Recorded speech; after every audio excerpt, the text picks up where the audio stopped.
亲爱的观众朋友们，大家好，欢迎收看我们 J 与 J 论坛，由我马健与我们好朋友 Jim Notway 一起来为我们讨论一下这个礼拜的时事。Jim, how are you? I'm doing well. I think I'm doing well.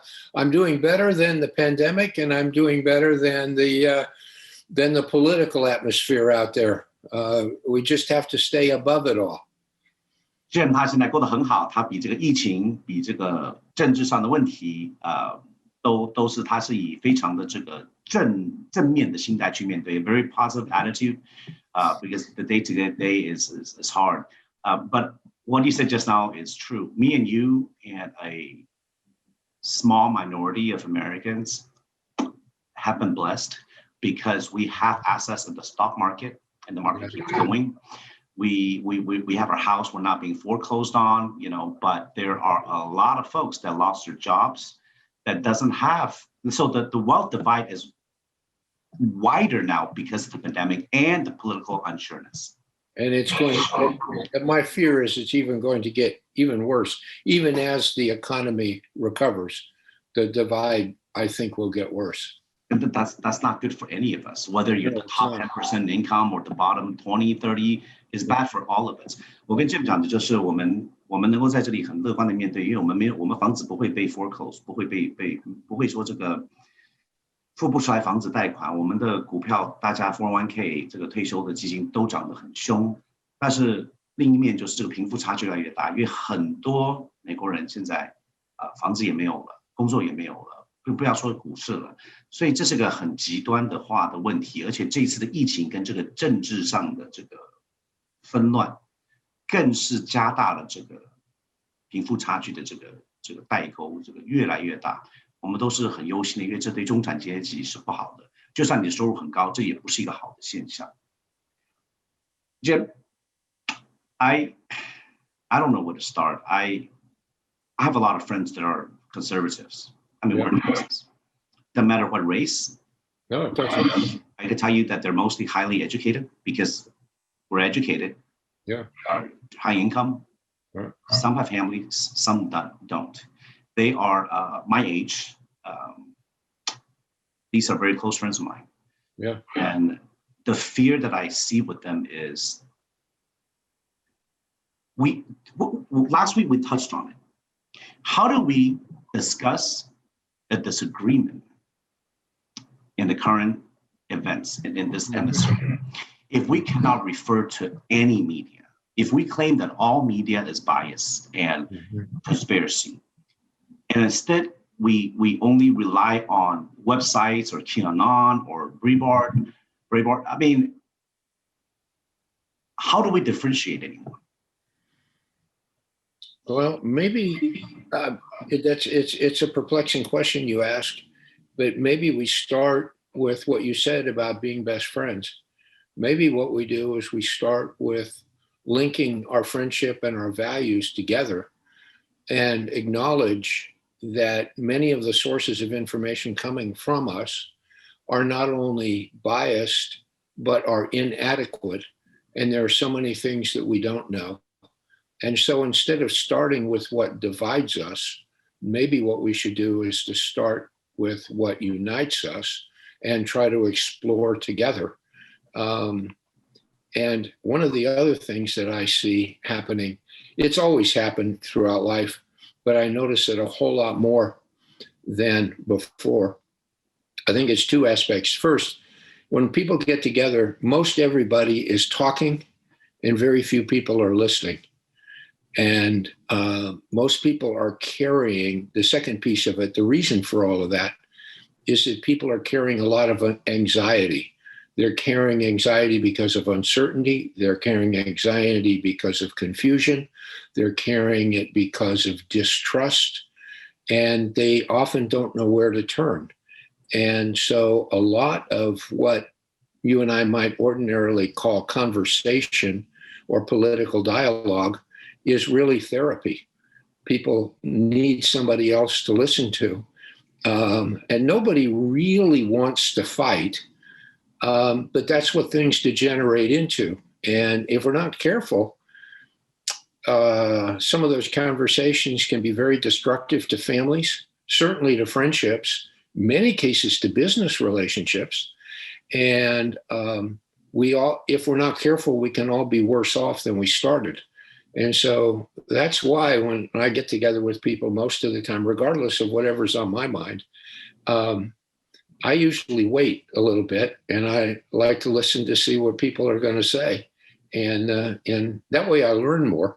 And they're happy. I have been in conversations, you'll find this amusing. I've been in conversations where I may say 5 or 10% of things, and somebody else will say, another person will say 40%, and somebody else will say 40 or 50%.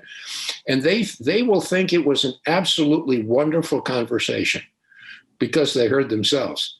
And and that's okay. But so my point is, we're not so much sharing information. We are, of course, but we're sharing feelings and emotions. And I would say, and I hope on the positive side, we're sharing relationships and I hope building relationships so that we come back and have another time. And maybe by looking at the same events together, we can generate some common agreement if we look at the same things in similar ways, instead of looking at different things or looking at the same things in different ways. And that's the purpose of why we have this opportunity to discuss. We're a different generation. We're from different political spectrum, different life growing up. But in the end, we're all Estonians. We're Texans through and through.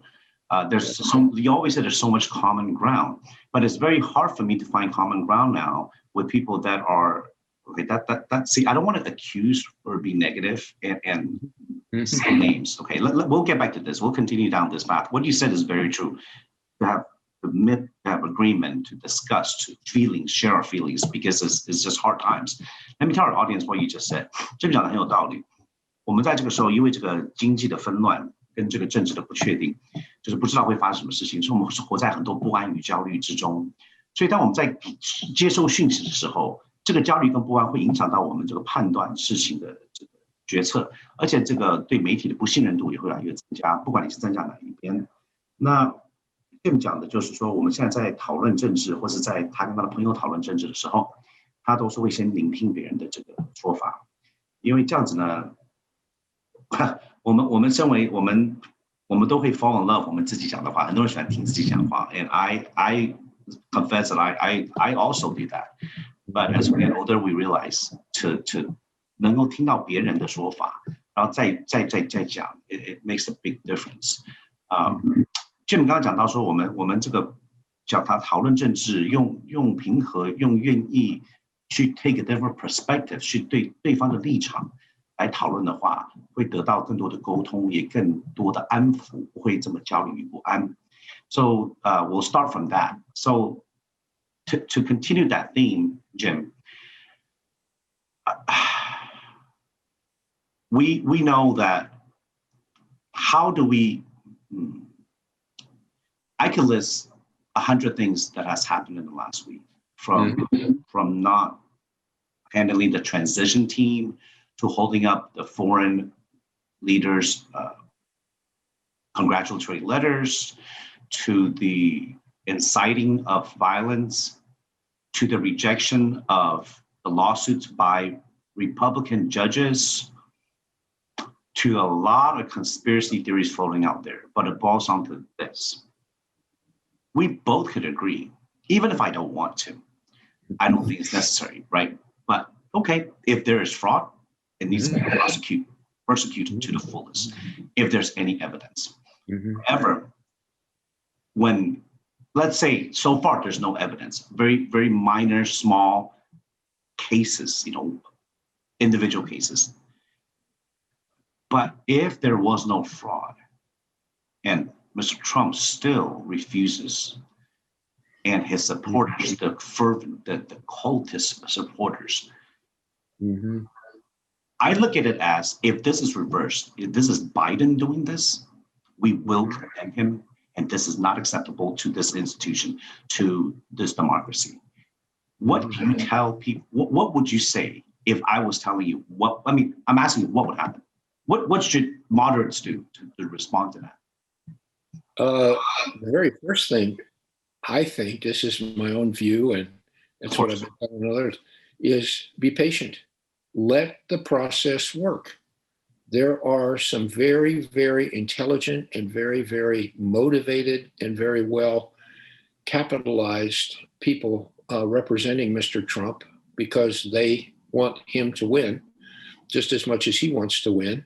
And if there is evidence out there, I have every faith that they will discover it and present it. I don't know any factual basis of what happened in those elections. I do not know what the legal process is to prosecute these cases, take them to the Supreme Court. I don't know any of that. So I could create all the scenarios, debate all the issues that I think are there, but it just doesn't matter. I have no influence on that. So I have no choice but to step aside.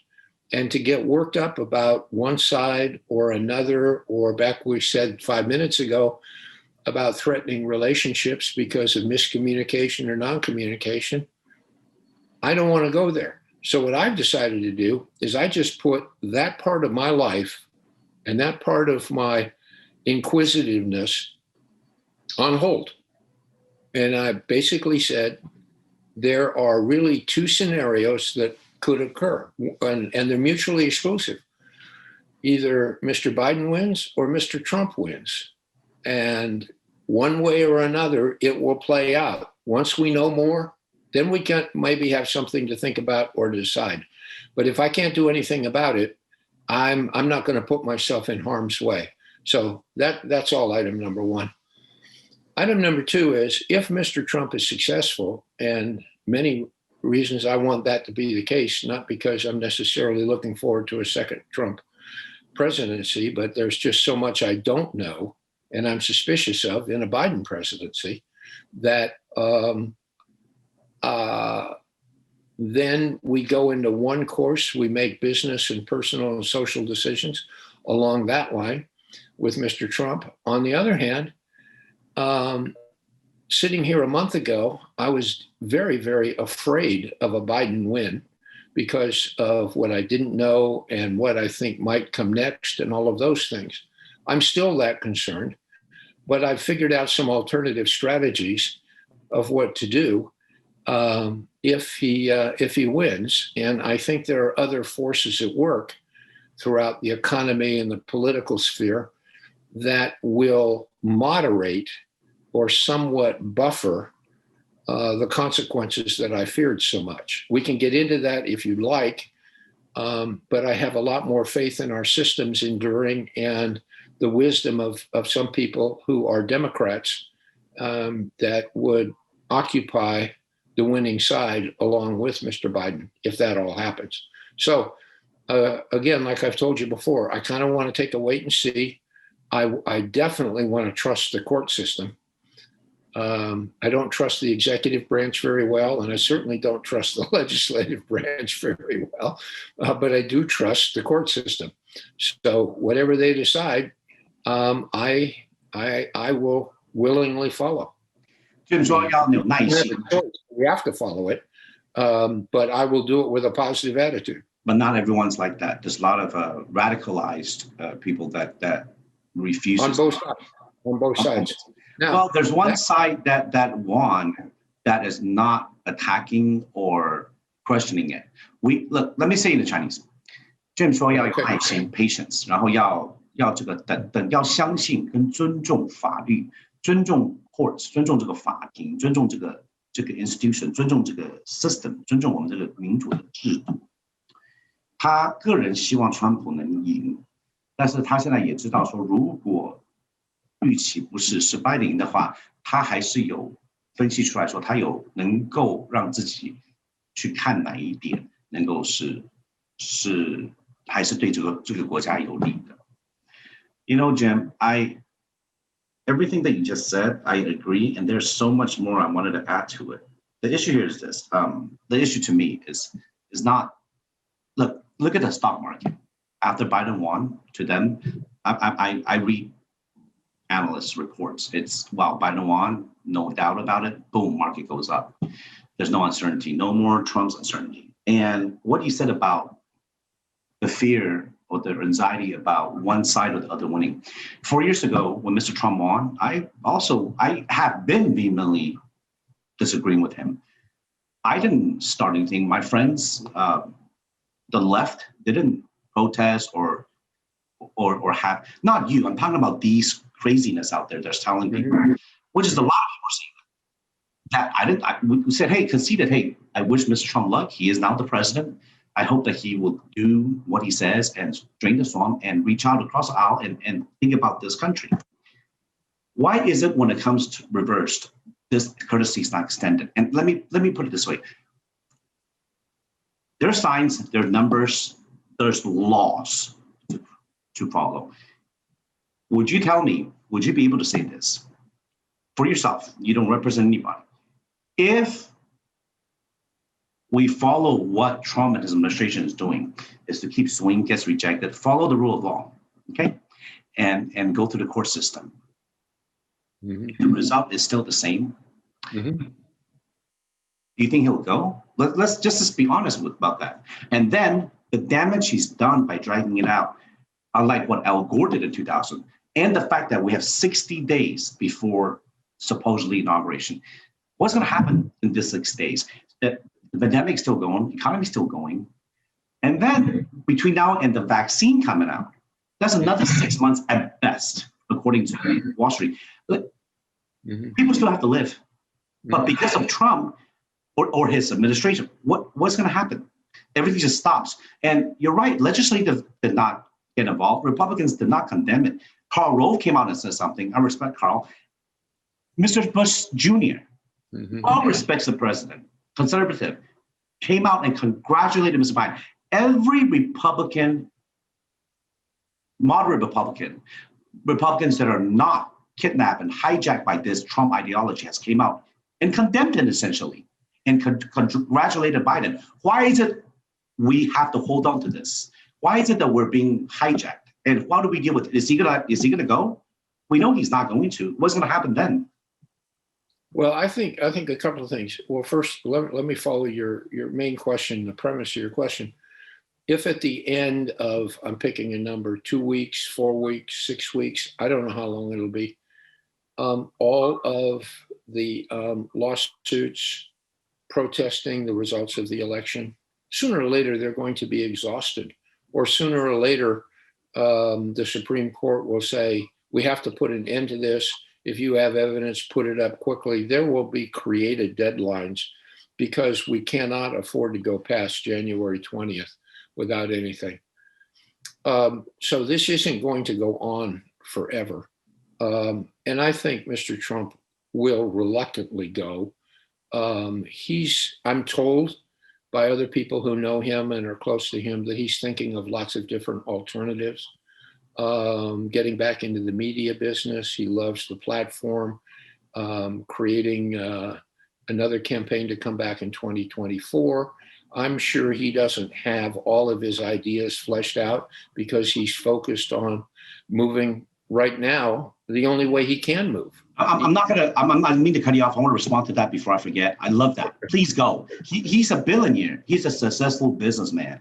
He will be welcome in any industry. Go back to his paparazzi reality show host or Twitter. That's great. But no matter what he does, though, when you talk about respecting the law and the process and institution, there's no president ever that has done what he has done right now by refusing the basic courtesy and manners afforded to possibly next president, possibly not. The Senate Republicans came out today and said, hey, I'm gonna have to step in because Trump cannot hold this. He needs to at least let perhaps the president-elect get security clearing, security briefings, which has been a part of this transition for hundreds of years. Why is it when it comes to Trump, everything is excusable? Why is everything justified when only comes to him? Why is this bias? When you talk about media bias, you don't think this is a bias? Well, but yeah, I mean, we could get into the details, but remember, the system has not declared, the legal process has not declared Biden the winner. the people who have declared Biden the winner are the media. And who does Trump distrust probably the most of all? It's the media. And so if you look at the world through his prism, you're going to come to the same conclusion that everybody else is proceeding on an invalid path. Okay, so, that's fine. I can respect that. Okay, I'm saying that if we follow the law and everything gets done, 6 weeks, 6 months, our economy is in shambles, pandemic out of control, whatever, that's fine, because we want to make sure Trump is right. If he's not, and he still refused to go, which we know he would, because right now he's already, look, just because we don't like it, we cannot just keep saying everybody's wrong, the media is wrong, foreign countries are wrong, it's unfair, it's fixed. In 2016, no one said that. When Al Gore lost in 2000, nobody said that. I'm talking about the process that we always agree on. Hey, we have to protect the system. We have to follow the law. We have to do this, we have to do that. So if we exhaust that, what happens? The damage is done, and what more what is the excuse then? Well, we cannot trust No, I answered your question. I think once all the legal remedies are exhausted and it's clear that he lost because all the other states certify the election, all the congressional voting through the electoral college votes, and once it's legally conclusive that he lost, I don't have any doubt in my mind that he will go. It's going to take longer and more frustrating, be more tumultuous than any of us would like, but there will be an end to this. But meanwhile, I hope you're right, Jim. You know, in Pennsylvania, Biden is leading by over 50,000. Georgia is leading by over 14,000. I'm sorry. Yeah, 50,000. And then 14,000 in Georgia. Arizona's 12,000. Yeah. Biden just needs to take one out of these. And so far, there's still no evidence. Look, counting the votes, you're right. I agree. Count it. But the conspiracy theories keep saying is this and that. There's Republican judges saying no, there isn't. Look, the right-wing extremists, or let's not talk about the media, okay? Sure. Trump is the one in power for 4 years. Now that he's lost, he starts saying this is fixed. But he's the one that controls the resources. Why is it that there is no evidence at all so far? And if there is, it will come out. Well, it will come out. And Jimmy, all I would say to you is, I wouldn't say that there's no evidence. There's no evidence that you recognize or that may be adequately presented to the courts. Okay, I agree. Okay. So again, it's been a week. A week is a long time, but let me go on. Let me go past this for a moment. Mm-hmm. We have to, because we cannot get, like you said, we get stuck here, we get anxious. And for all my adult life, politics has been very important. Federal Reserve influences things, creates inflation, stops inflation. Federal budgets go into deficit, create government programs that create incentives. But the wisdom and the strength of the American economy is that it goes in market directions. Yes, the government tries to influence markets, et cetera. Free market economy, the principles are we cannot, big government cannot. It runs by its own free market economy. And that's my point. What's happened it's not just in the Trump administration, it really happened a lot in the 10, 15 years before that through growth in healthcare, growth in military, all these kind of things. The government has taken a larger and larger share of the economy. But the base economy is still extraordinarily strong and extraordinarily dominant. I would like to believe that if the scenario you're painting continues for a while, everybody will just go back to work and go back to looking at their life in the economic world as well. And I would like to believe that politics will take a smaller share of our waking moments and energy and the economy itself. That's one of the concerns I have about the Biden win, because with the Biden win, I think we're going to have a lot more government in the economy. But I'd like to see more and more people just put all politics aside and not get totally consumed with everything. I know so many people, I'm not among them, but I know so many people who said, I just don't listen to the news anymore. I've turned off the TV. I've stopped social media. Reading the newspapers isn't worthwhile. I don't learn anything, and all I do is get mad. So I don't do it anymore. And I probably have 1 or 2 or 3 of those conversations every day with people. And, people make their choice. So you mentioned last episode that you read the opinion pages of New York Times, Wall Street Journal, Wall Street Journal, I'm sorry. Yeah. It's very sad for me to hear that people stop watching news, no matter, because you believe the news is biased, the media is biased. This started in the last 4 years. Mr. Trump has always said, don't trust the media, because the media reports on news. He creates news. There's lies, he get caught on lies, his actions. So when we report on it, he said, don't trust it. But these media is not creating news. They're supposed to report on the news. And then you're supposed to decipher. But it's a chicken and egg thing. So do we just only listen to websites that supports Mr. Trump? Do we just say all media? It's hard when it's so extreme, when it's carte blanche, when you just say, hey, this is all fake. But how do you differentiate? Look, Jim, you are wise. I'm actually not caught up daily. When I do the show with you, I talk about it. Amongst my friends, we talk about it. I don't attack someone for their belief. I present facts. But when the facts that I think is facts and what you think or what they think is facts is so far apart. Nobody can agree on the fact. Nobody can agree on the facts anymore. That's what it wasn't like this before. No, it wasn't. Trump has done 4 years, and this 4 years is created this very slippery slope into this descent of chaos and madness, of distrust. Now, what he represents has been a problem: the wealth gap, the divide, the Rust Belt being left out. We know those are not going away. That is not because of Mr. Trump. He just happens to represent those issues. We both agree there could be a better candidate to represent and fight for those issues. But when it comes to this person, we agree that he may not be the best candidate. And now the election's over and it's still dragged out. Yes, I agree with you. We should be patient. We should wait and see. And go on with our daily lives. Hopefully we'll figure out a way for the kids to go back to school, all these other things that affect things. You don't go very far in this conversation before you run headlong into the pandemic and its influences. So, in some ways our hands are tied there too. And I'm not sure how to have people deal with that. I can tell you right now, President Biden is not going to be able to do anything about economic recovery or pandemic. The top 2 issues, because they're tied in.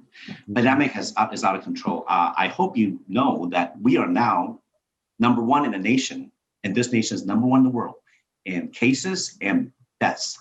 A lot of people say, oh, people are testing. That's why we have high infection rate. Well, deaths are going up. Ask your friends that work in ERs and hospitals. Their beds are filled up. This is not a manufactured crisis. This really is happening. These are real people dying. 260,000 people dead. That's the one thing I cannot argue about. I cannot sit there and talk to my friend that says, well, wearing a mask is up to you. It's not science. Well, these people are dying because they're going to die anyway. They're old and infirm. That, to me, that's age bias, first of all.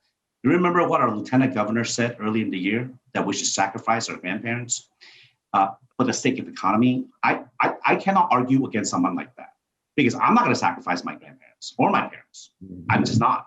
And to me, that is a very unchristian way, or whatever you want to call it, that disgusts me.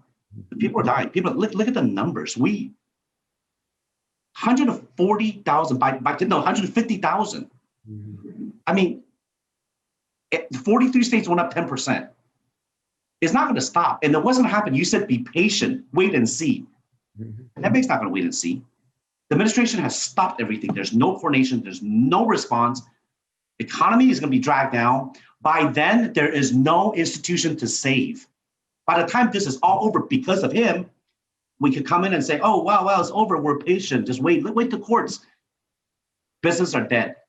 People are dead. Economies in shambles. Russia and China are joyous. And then we come back and say, wow, we should have maybe not be. You know what I mean? I'm not saying you're wrong. I'm not saying I'm right. I'm just saying that this is catch-22. There is no way out of this. I'm not saying about the pandemic. I'm saying be patient about the political situation. But the pandemic is tied to the actions of the administration. Maybe. States have a tremendous amount of control. And by the way, you've mentioned a whole lot of things you take as fact. I don't trust any of the statistics. You don't? Why don't you go to the hospital? I told you, look, my friend said the same thing. Man, I don't know anyone that died. Well, I do. I have someone close to me that was on the ventilator hospital. I'm from Asia. We know SARS, what happened during SARS. So please, when there's signs, there's signs. Like I said, when we are discussing this, there's certain facts. The sky is blue. We cannot say the sky is green because then there's nothing to talk about. If we don't believe the numbers or the deaths, then there's nothing to talk about. You can say it's not Trump's responsibility, maybe. But if you disagree on the numbers, I'm not saying you, Jim, I'm saying a lot of people say that, the same talking points, then there's nothing to talk about because the deaths are real. This is real. I see it. No one died yet. We're selfish as Americans. No one in your family died yet, so you don't really care. Until Herman Cain, poor man, supporter, cultist, he died for his cause. I respect that. I hope all the supporters go out there. They don't wear masks, so it keeps spreading. Then blame Biden, blame Democrats for the economy being shambles because you don't wear a mask. So this is the state's fault. The state. All the red states have the worst numbers. Before New York, California, all these blue states are bad. They have under control now. Wow. There's still red supporters in those states. Look at Texas. Look at what's happening around us. This is if at this point we're still discussing this as the numbers might be fudge, it might not be science. I don't trust the numbers. Then what can we trust? Look at the frontline people. Look at the frontline medical people. They're sacrificing their lives for this. Jim, you know what? If you don't believe this, here, I'll Zoom call with you on someone that was a ventilator. I'll let you talk to the family of my friend who died at 42 years old, leaving 3 kids. Okay? Let me let you talk to these people and tell you the elementary school teacher in Sugar Land that got it. Well, I didn't know I have it. It was symptomatic. I spread it to 16 people, and one of them died. And I always live with that. But I didn't know any better. The president said we don't have to wear a mask. Well, maybe we'll just inject ourselves with bleach. It'll kill it. Well, the president said that the vaccine's coming out 6 months ago. The president said this is a hoax. So if you tell me now he has no responsibility, it's not a political issue. There's not a political issue. This is about like black and white or whether the sky is blue issue. There's political issues we could discuss, but when it comes to, we went through this before, Jim. Anyways, I'm sorry. This is not directed at you. This is directed at this last week of thousands of messages between me and my college buddy, high school buddy, colleagues. I don't respond anymore because what is there to say when we cannot even agree on the pandemic? Yeah. What is there to say, Jim? I'm really, this is not directed at you, Jim. This is not, we have, No, I understand. I understand the frustration. I understand everything else. We're all frustrated by this thing. I mean, I could respond to you and all of that, but I don't think it'd do a whole lot of good. But I think we absolutely just have to work through it. And we're either going to have a vaccine. We will have a vaccine at some point. I know we will. Mr. Trump's been saying it for 6 months now. But we're not even a year into it. We're about 9 months. And, I know that. I knew at that time when Trump said we'll have vaccine, I know that it won't happen. But in the meantime, mask, social. Jim, I'm sorry, I didn't mean. But I think most people are wearing masks now, whether they believe in it or not. I'm hearing people say, "Look, I don't know whether a mask's going to do any good or not, but I'm wearing it because it's a sign of courtesy. It's a kind of protection, and it doesn't cost or hurt me at all. Thank God to wear a mask." And that happens to be my own view. You said that many months ago, but why didn't Trump say this? Why did it take him 9 months? How is he not responsible? And You know, I hate to say this, it's kind of a trigger. A little earlier when I kind of went off, I did go off, is the first thing you said is, these numbers are doubtful, death and infection numbers. Or wearing a mask, you know, people are wearing it not because they believe in science, but because of manners and courtesy. So to me, that's what I mean. So we're going to disagree with every expert in the world, except that one that advises Trump. We're going to disagree with all the other countries that believe in science. I mean, there are examples, not just us. There are examples. You're referring to Scott Atlas. There are a whole lot of people in addition to Scott Atlas. There's a thing called the Great Barrington Organization that is promoting anti-lockdowns, promoting opening up and going forward, and they're full of very, very highly credentialed scientists from all around the world. The head of epidemiology at Harvard, the head of epidemiology at Stanford, big scientists at London. Send me the links. I will look at it. I'll read it. I'll send you links. I'll tell you Great Barrington. I think the best way is we exchange info and make sure it's not from Trump's Twitter. The only thing, as a citizen, the only thing I know how to do is to be very, very careful. 1, stay out of crowds. 2 is wear a mask. 3 is social distance whenever I am near other people. Wash your hands. But I think a lot of this is overdone. We all know it's an aerosol. It's not transmitted on surfaces, so you can wash your hands all you want. We didn't know that at the beginning. You can cleanse the tables and chairs and everything. It's evolving, right? A lot of it's done for show. The information is evolving. Jim, you're a patriot. You're American. If everyone thinks like you, we wouldn't be here. Like I said, now we blame the media. The media keeps saying we're mass social distance for 8 months. But Mr. Trump said, no, don't trust the media. It's been proven the media has been right, at least about the pandemic. And he has not. But yet at this point, we still want to disagree and say media is control bias. Mr. Trump don't really have responsibilities on the states. I've heard all of this. So my response is quick now. It's just, there's no point of discussing. But if everyone's like you, we won't be in the state.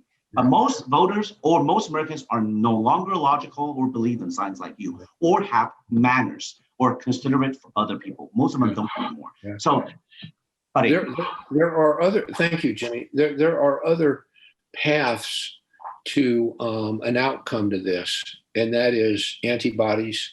And ultimately, the only ultimate cure is herd immunity. And so we have to be very, very aware of all of what that's going to. I've heard this so many times in the past few months. Let's do another show just to talk about herd immunity. I have all the scientific data to back it up. I don't just talk, I look at research. And this from other countries that are not biased, Western, Eastern European countries, England, France, they're not, Canada. We'll look at all. I'll show you all of that. It's the same doctrine, the same talking points that Trump administration or the conspiracy theories come out. I've heard this all. Herd immunity, mass is not science. It's up to you. It's up to the states. The numbers are fudge or numbers you cannot trust. The more you test, the more you'll be infected. Blah blah blah. Economy, we have to open up. We could talk about that. Science, we use data and facts to back it up. But the problem is when I do that, your science and media is wrong because it came from the wrong source. And then we only look at QAnon and Breitbart, and then there's nothing to talk about again. So I will take your advice, Jim. I will be patient. I will wait and see. We'll advise our audience to do that. Not get worked up like me, but we are showing our emotions. We're friends. We can talk like this. Well, we can. We can talk like this. Well, not only can we should. We should be honest with each other. But don't do this with your colleagues at church. Don't do this with your family, please, because it's not going to end well. People have everything so divided. I'm actually open-minded about this. Like I said, if Mr. Trump won the Electoral College early on, if he won like 2016, I wouldn't say a peep, a zip it. Another 4 years, the American people have spoken. This is our process. I might dislike him, but he won. I praise him. I would have said the same as 4 years ago, but this is not the case. This is now not that, and yet we're here. Hey, Jim. Yeah. You're right. We still have to live. I have kids. Still have to live. Let's deal with what's most important to us. but we're going to fight. We're going to fight for our democracy. We're going to have to protect this. Absolutely. And our freedoms along that way. And the other thing, and Jimmy, most Americans wouldn't appreciate what I'm about to say, but you do. I'm afraid most Americans have gone to sleep and have turned inward. We have to watch what's going on in the rest of the world. Yes. Not be so consumed with our internal domestic matters. Our world does not end at our shores, whether it's trade, military, immigration, international finance, all of those things are extreme. Terrorism, of course, are extremely important, and they're bad actors all over the world. And part of the reason the world has been as safe as it's been since World War II, and you can argue that it's not been safe. No, I agree with you. No, I agree with 100%. It's because of us, because of the United States. Yeah. We basically created the framework. Like it or not, we have become the world's policeman. And Mr. Trump has withdrew from all this. Mr. Trump has said we're not doing it. We are losing our grip, and we cannot, because so many countries depend on us. Mm-hmm. It's not the moral high ground. It's the fact that everything you said, I completely agree. That's why our views are so divided. You think Mr. Trump will support this. I think he's destroying it. Yet we both agree on the main point is the world needs to have a successful, peaceful, vibrant United States. And it creates a better world for everybody. Yeah. And it's not just militarily. It's financial. It's soft power, economic, culture. You're in the investment banking business, you know finance every day. It's the strength of the American dollar and financial system that undergirds almost everything. The transparency, the fairness, this market that's open to everyone. Yeah. Everyone wants to come here. There's a reason we have to do that. We cannot let Russia or China interfere with what we have. Yeah. Jim, I love what you just said. Yeah. I'm sorry. I love what you just said. I love. Can I translate that? 美国这个选举，我们吵了半天，我们两个是好朋友，我们可以讨论这样子。跟家人、跟同事最好不要这样，因为吵不完永远都是不一样的。但是我们同意的就是，美国还是世界最先进的国家，美国还是要繁荣，还能够带给全世界一些安定。从第2次世界大战到现在，美国一直，你如果不反对的话，你可以说是干预，可以制造争端，但是也有很多是另外两面都会有的。所以院长就说，我们不能像某些极端分子，眼睛只看到眼前，看到美国境内的纷争。你要放眼全世界，要看到这个国与国之间，对移民啊、投资啊，这些通通都是在一起的。Don't be short-sighted. We have to see the world， 看这整个世界，而不是只看眼前的。I love that we end on that note, Jim. That is something we should all take with us. I appreciate your time, and I cannot wait till we chat again next week. And pray there's no more craziness news. Oh, there will be some. We just have to put on. I just wanted to end. I wanted to end. We have to put on our mental protective gloves. Bless you. Thank you so much, Jim. Take care. Thank you, Jimmy. Good luck. Bye-bye. Bye-bye.